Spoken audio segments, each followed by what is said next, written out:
Chapitre 7 de la deuxième partie, un concert. Vers la fin de l'hiver, le froid s'abattit d'un coup sur la ville qui se pétrifia sous un ciel gris sale. Les gens restèrent chez eux autant qu'ils le pouvaient et, dès la demi-journée, les places, les avenues, les boulevards et les parcs ne furent plus peuplés que de grands corbeaux frigorifiés qui venaient se percher par centaines sur les branches nues des arbres. Seul le fleuve puissant résista à cette rigidité. Il ne se laissa pas prendre par les glaces et continua impassible à couler ses eaux noires. Hélène renonça pour un temps à ses promenades et passa ses après-midi à lire dans sa chambre. Elle poussait le chauffage du radiateur, se glissait sous ses couvertures et se plongeait dans un roman aimé. Il lui sembla pendant cette période que rien d'important ne pouvait arriver, que le monde s'était figé. Mais elle sentait aussi qu'au creux de cet engourdissement se mouvaient des choses profondes et inconnues d'elle, comme si la terre endormie couvait dans la chaleur de son ventre une vie secrète et palpitante. Il fallait attendre. Parfois, le livre lui tombait sur les genoux et elle restait immobile longtemps, les yeux fixés sur une tache du mur ou du plafond, dans une rêverie douloureuse. « Où es-tu, Milos ? J'aimerais tant revoir tes boucles folles, serrer tes larges mains dans les miennes, te parler, t'embrasser. Est-ce qu'il te traite bien ? Tu ne m'oublies pas tout de même ?» Ses pensées l'accablaient de tristesse, mais elle avait besoin de ces moments passés en compagnie de son amour absent. Elle commença un journal dans lequel elle lui écrivit chaque jour. « Cher Milos, aujourd'hui je suis arrivée en retard à mon service. Je t'explique. Cher Milos, Dora est vraiment impossible. Figure-toi que ce matin, elle se contentait de raconter ainsi les menus événements de sa vie. Elle imaginait aussi ce qu'ils feraient plus tard, tous les deux, quand ils seraient ensemble, mais elle ne réussit jamais à l'écrire. Elle attendit la visite de Bartholoméo, qui lui avait promis de l'informer dès qu'il aurait du nouveau. Il ne vint pas. Elle se rassura en se rappelant ce qu'il avait dit au bord du fleuve. « Je sais des choses, mais je n'ai pas le droit de te les dire. » Un jour, Milena lui confia que Barth avait assisté à des réunions, mais elle non plus ne pouvait pas en parler. Un après-midi, elle en eut soudain assez de cette morne somnolence, assez de rester cloîtrée. Elle mit son pull-over le plus épais, son bonnet coloré, s'emmitoufla dans son manteau et sortit. Le tramway ne circulait pas, sans doute le froid avait-il endommagé les machines. Seule sur les trottoirs déserts, elle eut l'impression de marcher dans une ville fantôme. Passant devant l'ancien théâtre, elle s'arrêta et monta prudemment les marches luisantes de verglas. Comment imaginer que quelques années plus tôt, Dora avait sans doute gravé ces mêmes marches au bras d'Eva Mariabar, toutes deux insouciantes et heureuses. Sur la porte cadenassée et couverte d'inscriptions obscènes, l'affiche lui apparut. Elle n'eut pas le temps de détourner le regard, et les mots lui sautèrent au visage. Combat d'hiver, arène, réservation. L'illustration, très réaliste, représentait deux glaives noirs sous le faisceau rougeoyant d'un projecteur, l'un triomphal et dégouttant de sang, l'autre brisé dans le sable, vaincu. Elle vécut les jours qui suivirent dans l'angoisse et l'écœurement. Elle sentit qu'elle allait tomber malade et s'en ouvrit un soir à Dora. Toutes deux, malgré le froid qui brûlait leurs joues, s'en allèrent le long du fleuve, attentives à ne pas être entendues. « Mais qui va voir ces horreurs, Dora, tu peux me le dire ? Pratiquement tous les dirigeants de la phalange, Hélène. Ceux qui désapprouvent sont considérés comme délicats, et donc soupçonnés de pouvoir trahir tôt ou tard. Mais ça ne suffit pas à remplir les gradins, il paraît que c'est plein à craquer. C'est vrai, beaucoup de gens y vont. Mais pourquoi ? Il faut croire qu'ils aiment ça, tout simplement. Ils y vont aussi pour se montrer, j'imagine, et être mieux vus des autorités, faire partie de la famille. Les jeunes garçons y vont entraînés par leur père. Ils doivent prouver qu'ils sont capables de supporter ça sans vomir. Ça tient de l'initiation, au fond. C'est comme un rite de passage dans les tribus primitives. Après ça, ils croient qu'ils sont des hommes. Des hommes ? Des barbares, oui, murmura Hélène. Ça me décourage. Oui, et pourtant, ils sont nos frères humains, en principe. Je me demande si je n'ai pas davantage d'affection pour les bêtes parfois. Tu crois que quelque chose peut encore arriver ? Les combats sont dans 2 semaines. Il me semble que c'est demain. J'ai tellement peur pour Milos, ça m'empêche de dormir. Je ne sais pas, Hélène. J'espère. Il faut continuer à espérer malgré tout ce noir autour de nous. Je me souviens que le pire est arrivé en quelques jours, voici 15 ans. Alors je me dis que le meilleur peut le faire aussi, même si ça ne ressuscitera jamais nos morts. Tu crois en Dieu, Dora ? J'avais des doutes avant.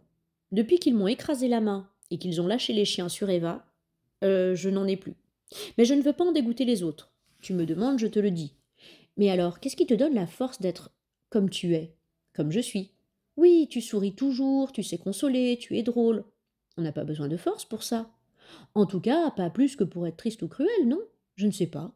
Ça doit être ma façon de résister. Mais c'est la tienne aussi. On se ressemble toutes les deux. Pas génial, mais solide. Elle éclata de rire et serra le bras d'Hélène. Qu'est-ce que tu veux? On ne peut pas être toutes des Milena. Milena est aussi douée que sa mère, à ton avis? Elle est douée autrement. Sa voix est sans doute moins robuste que celle d'Eva, moins pleine si on veut. Mais du coup, elle est plus à l'aise dans les aigus. Elle a la capacité de trouver des nuances qui te donnent l'impression d'entendre pour la première fois une mélodie que tu connais depuis 40 ans. Tu comprends? Je comprends. Avec elle, c'est toujours la première fois. Exactement. Et puis elle a la grâce. Et ça, je ne sais pas l'expliquer. C'est au-delà de la technique. Peut-être la qualité de son âme. C'est bien mystérieux. En tout cas, je peux te le dire. Milena sera une cantatrice exceptionnelle, si les petits cochons ne la mangent pas. Deux miliciens grassouillaient, le col de fourrure relevé derrière leur crâne rasé, les croisèrent à pas lents, leur lancèrent un regard torve et disparurent dans la nuit. Si les gros cochons ne la mangent pas, rectifia Hélène à voix basse. Une dizaine de jours plus tard, elle eut la surprise, en arrivant au restaurant pour y prendre son service du soir, de ne pas trouver Dora. Où est-elle? Demanda-t-elle à plus de 10 personnes. Mais toutes l'ignoraient. Contre le mur du fond, on avait installé une estrade sur laquelle un meuble se dissimulait sous un tissu bleu. Qu'est-ce que c'est? On ne sait pas. Personne ne savait rien ce soir-là. Elle se mit au travail, vaguement troublée par l'absence de son amie. Les clients arrivèrent comme d'habitude à partir de 19 heures, emmitouflés dans leurs écharpes et leurs manteaux d'hiver. En quelques minutes, le brouhaha envahit les deux salles. Hélène avait fini par aimer ce ballet quotidien des filles en tablier bleu, la complicité entre elles, le défi chaque jour renouvelé de résister à la vague des ventres affamés, de servir, desservir, nettoyer et rendre enfin le restaurant à son calme premier. Elle se disait qu'elle parviendrait sans doute à autre chose dans sa vie, mais qu'en attendant, elle devait à M. Yann d'être parfaite dans la tâche qu'il lui avait confiée. Que serait-elle devenue sans lui, sans le docteur Joseph, sans Mitaine? Tout cela constituait les maillons d'une chaîne secrète, elle le devinait. Combien parmi les ouvriers et les ouvrières assis à ces tables partageaient le même espoir ardent que la liberté revienne, qu'on puisse à nouveau se parler, chanter, rouvrir le théâtre? En 3 mois passés au restaurant, Hélène n'avait jamais entendu une seule parole de révolte, un silence assourdissant. Mais peut-être suffisait-il que quelqu'un ose le premier pour qu'à sa suite, tout le monde se lève et ouvre son cœur. Elle venait d'apporter le dessert sur une table, un plateau de petits bols remplis de fruits au sirop, quand elle entendit le tintement derrière elle. Elle se retourna. Monsieur Yann se tenait debout sur une chaise, mal à l'aise. Son gros ventre poussait sans élégance sa veste boutonnée. Il s'efforçait d'obtenir le silence en tapant avec une cuillère sur le bord d'un verre. « s'il vous plaît, mes amis !»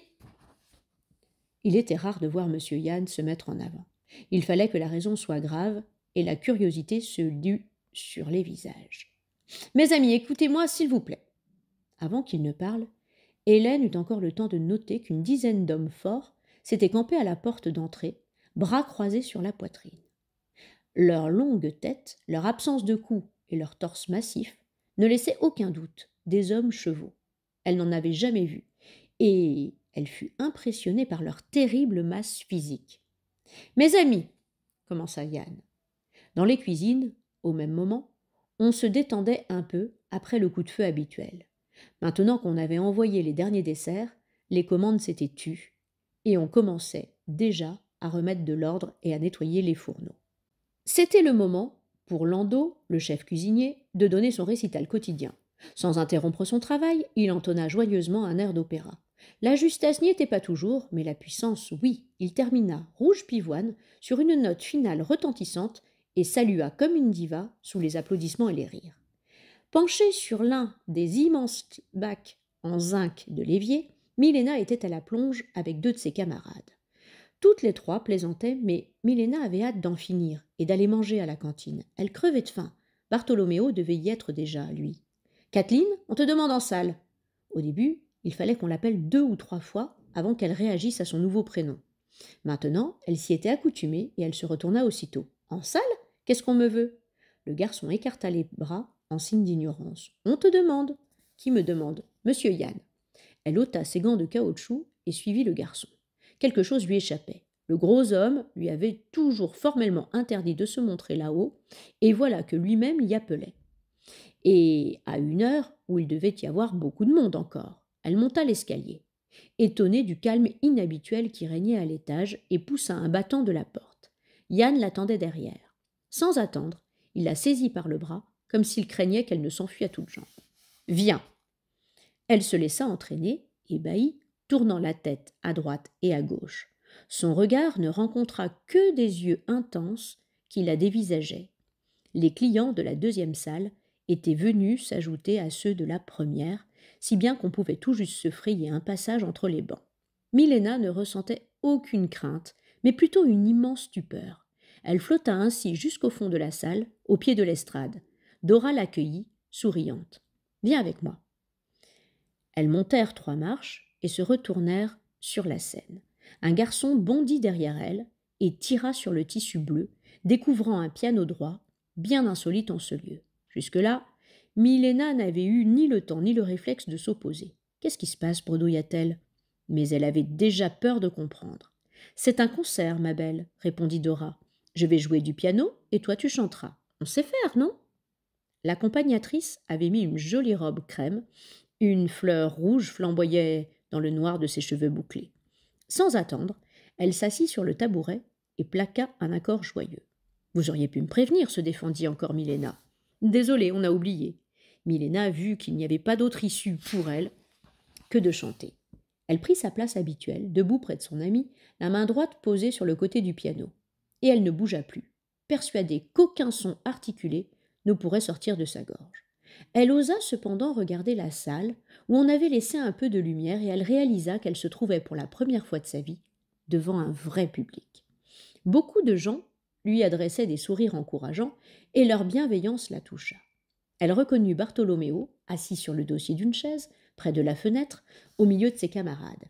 Il agita 2 doigts vers elle. « Dommage, se dit-elle, que je ne puisse pas leur faire plaisir, je n'y arriverai pas. » Le silence était total maintenant, et l'attente à son comble. Schubert, le 764, annonça Dora à voix basse, mais, au moment où elle allait jouer le premier accord, elle s'interrompit et fit à Milena un geste discret de la main. La jeune fille ne comprit pas. « Qu'est-ce qu'il y a ?»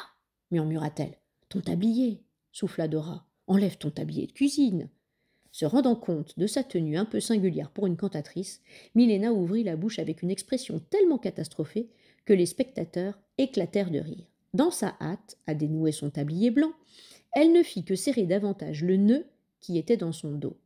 Et elle dut appeler Dora au secours. Seulement Dora n'y arriva pas mieux. Et plus elle s'escrimait en vain pour démêler le cordon, plus on riait. Cela dura une interminable minute, au bout de laquelle Milena ne put s'empêcher de rire à son tour, et elle offrit enfin aux gens son visage lumineux. À cet instant, tous ceux qui avaient connu Eva Maria Barr furent bouleversés. Ils reconnurent les yeux clairs et rieurs de celle qu'ils avaient tant aimée autrefois, son sourire généreux, sa joie de vivre. Ne manquaient que les longs cheveux blonds. Schubert, le 764, répéta Dora, et cette fois, ce fut le bon départ. Jamais sans doute Milena n'avait chanté aussi mal.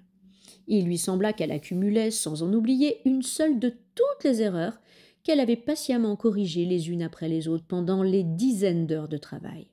Elle était en avance, elle était en retard, elle inversait les paroles, sa voix bougeait sans cesse. À la dernière note, elle se retourna vers Dora, les larmes aux yeux, furieuse contre elle-même. Mais elle n'eut pas le temps de se désoler. Les applaudissements éclatèrent, et il s'était à peine tu que son accompagnatrice enchaînait sur un autre lead. La suite se passa mieux. Elle éprouva peu à peu une assurance nouvelle, une paix intérieure descendit en elle, et sa voix se déploya enfin, ample et sereine. Hélène, assise sur une fesse à l'extrémité d'un banc, retenait son souffle au fond de la salle. À ses côtés, un homme d'une 50aine d'années hochait doucement la tête et contenait mal son émotion. Elle chante presque aussi bien que sa mère, cette petite. Ah, si vous aviez entendu notre Eva, mademoiselle. Quand je pense à ce qu'ils lui ont fait, ça me dégoûte. Une bousculade et quelques jurons étouffés les firent se retourner. À la porte d'entrée, les hommes chevaux maîtrisaient un homme qui cherchait visiblement à quitter la salle. « On sort pas », affirma posément le plus grand, en décollant le type au sol.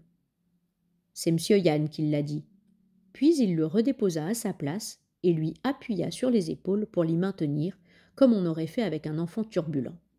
Le calme revenu, Dora et Milena interprétèrent encore 4 leaders. Hélène reconnut le dernier, que son amie avait travaillé devant elle en répétition. Du holde Kunst, in wie viel grauen Stunden, wo mich des Leben wilder Kreis umstrickt, hast du mein Herz, modula-t-elle, et les gens lui firent l'offrande de leur recueillement. On perçut les moindres inflexions de sa voix jusqu'au bruit infime de son ongle sur le bois du piano, dans une pause. Et lorsque la dernière note eut résonné, il y eut un silence que personne n'osa rompre. « Dans mon panier », chuchota Dora, et elle joua 2 mesures de la mélodie. Les visages s'illuminèrent. « Dans mon panier », Milena allait chanter « Dans mon panier ». On avait depuis longtemps oublié l'auteur de cette chansonnette naïve et toute simple qui se chantait avec lenteur, à mi-voix, sans brusquerie. Elle avait traversé les siècles, légère et mélancolique, sans que personne ne cherche à comprendre ce qu'elle signifiait. Dieu sait pourquoi, la phalange s'était mise en tête qu'elle possédait un sens caché et qu'il convenait donc de l'interdire. C'était bien entendu le meilleur moyen d'en faire le petit air porte-bonheur de la résistance, de la même façon que le cochon géant, Napoléon, en était devenu la mascotte. Nul ne saurait jamais ce qu'il y avait dans ce fichu panier, on savait seulement ce qu'il n'y avait pas, et c'est sans doute ce qui excitait la rage des phalangistes. « Dans mon panier, » commença Milena, « dans mon panier, il n'y a pas de cerises, mon prince, pas de cerises vermeilles, ni d'amandes, non, il n'y a pas de mouchoir brodé, ni de perles, non, non plus peine et chagrin, mon amour, non plus peine et chagrin. » Les premières à reprendre la mélodie furent quelques femmes timidement. Puis il y eut la basse d'un homme au fond de la salle. Qui se leva d'abord ? Ce fut impossible à savoir. Mais en quelques secondes, toute la salle fut debout. Seul resta assis celui qui avait voulu s'en aller quelques minutes plus tôt. Le même homme-cheval qui lui avait barré la route l'empoigna par le col de sa veste et le contraignit à faire comme ses voisins. Chacun se contenta de chanter mezza voce, ajoutant simplement sa voix aux autres sans la forcer. Les paroles enfantines de la chanson montèrent comme une rumeur sourde venue de la terre. Dans mon panier, il n'y a pas de poule, mon père, pas de poule qu'on plume, ni de canne, non. Il n'y a pas de gants de velours, pas de gants bien cousus, non. Non plus peine et chagrin, mon amour, non plus peine et chagrin. Hélène n'en revint pas. Autour d'elle, des dizaines d'adultes tiraient leurs mouchoirs, et les larmes coulaient sur les joues. Pour une chansonnette, tandis qu'elle applaudissait de toutes ses forces, elle sentit aussi sa gorge se nouer. « Ne t'en fais pas, Milos, on arrive. Je ne sais pas comment, mais on va te sortir de là. »